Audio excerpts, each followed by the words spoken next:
साहब, यहाँ एक घर से बहुत तेज दुर्गंध आ रही है, आप जल्दी से आ जाओ। 15 जून की सुबह करीब 8 बजे जब धर्म नगरी हरिद्वार श्रद्धालुओं की भीड़ से भरी थी, तो जिले की सिडकुल पुलिस के पास एक फोन पहुंचता है। पुलिस की टीमें तुरंत मौके पर जाती हैं और जब तक घर का दरवाजा तोड़ा जाता है, तो अंदर का हाल देखकर हर कोई हैरान रह जाता है। मौके पर भारी भीड़ जमा हो जाती है। कुछ देर बाद पुलिस उस घर के एक लाश बाहर निकालती है और पंचनामा कर उसे पोस्टमार्टम के लिए भिजवा देती है। लाश किसकी थी, कैसे उसकी मौत हुई और उस घर के अंदर दाखिल कौन हुआ था, ऐसे बहुत से सवाल खड़े हो जाते हैं। पुलिस मामला दर्ज कर तफ्तीश शुरू करती है। अगले दिन पोस्टमार्टम रिपोर्ट आती है तो पता चलता है कि जिस आदमी की वो लाश थी उसे जहर देकर मारा गया था। अब पुलिस कातिल की तलाश शुरू करती है। उस इलाके की छोटी छोटी और संकरी गलियों के बीच लगे सीसीटीवी कैमरे खंगाले जाते हैं। कड़ियां जुड़ती हैं तो फुटेज में एक महिला और एक आदमी रात के अंधेरे में उस इलाके में संदिग्ध हालत में भागते हुए नजर आते हैं।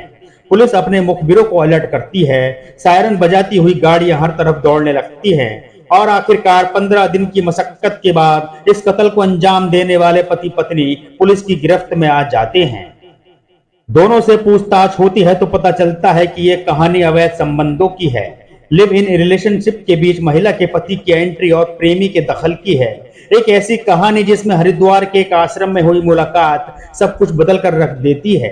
जिस आदमी का कत्ल हुआ उसका नाम था लक्ष्मण। मूल तौर पर यूपी के पीलीभीत का रहने वाला लक्ष्मण हरिद्वार में मजदूरी करता था। जिस पति पत्नी को उसके कत्ल के आरोप में पकड़ा गया, उनमें महिला का नाम अंजू देवी और पति का नाम मधु राय था। लक्ष्मण हरिद्वार में अंजू के साथ लिव इन रिलेशनशिप में रह रहा था।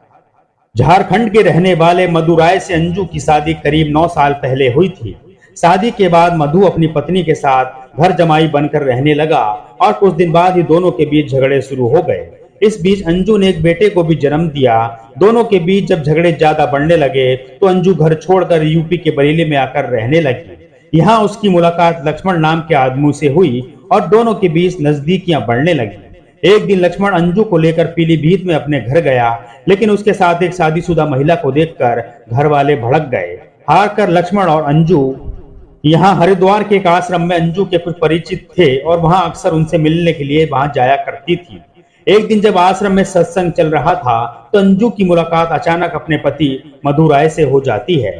साथ में उसका 8 साल का बेटा भी था।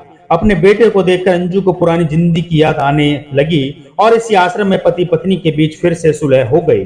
अपने पति और बेटे को लेकर अंजू घर पहुंची और पड़ोस के मकान में उसे भी किराए पर एक कमरा दिला दिया। अंजू ने अपने प्रेमी से झूठ बोलते हुए पति को भाई और बेटे को अपना भतीजा बताया। शुरुआत में सब कुछ ठीक रहा, लेकिन जल्दी ही लक्ष्मण को उसकी सच्चाई पता चल चुकी थी। अब अंजू और लक्ष्मण के बीच झगड़ा होने लगा। लक्ष्मण उसके साथ मारपीट भी करने लगा। उसे अंजू का उसके मधु राय से मिलना जुलना पसंद नहीं था। ऐसे में अंजू और उसके पति ने एक खौफनाक प्लान बनाया। प्लान था लक्ष्मण को रास्ते से हटाने का। 14 जून की रात अंजू ने खाना बनाया और उसमें जहर मिलाकर लक्ष्मण को खिला दिया। खाना खाते ही कुछ पलों में लक्ष्मण ने तड़प तड़प कर दम तोड़ दिया। इसके बाद अंजू और उसके पति मधु राय ने उस कमरे का दरवाजा बाहर से बंद कर दिया और मौका देखकर भाग निकले। हालांकि दोनों की साजिश उस वक्त खुल गई जब पुलिस ने उन्हें बस अड्डे से रानीपुर मोड़ की तरफ जाते हुए अरेस्ट कर लिया और कोर्ट ने उन्हें उम्र कैद की सजा सुनाई है। तो रियल मर्डर की कहानी थी धर्म नगरी हरिद्वार की, जहां कैसे एक पत्नी अपने पति के साथ अपने पूर्व प्रेमी को जहर देकर मार डालती है। अगर आपको आज की क्राइम की स्टोरी अच्छी लगी है तो कमेंट्स बॉक्स में जरूर बताएं और अगर आपने हमारा चैनल अभी तक सब्सक्राइब नहीं किया है तो चैनल को सब्सक्राइब करें। इसी के साथ नोटिफिकेशन की बेल आइकन को प्रेस करें जिससे आपको हमारी आगे आने वाली और खौफनाक स्टोरी की वीडियो की अपडेट मिल सके। नमस्कार।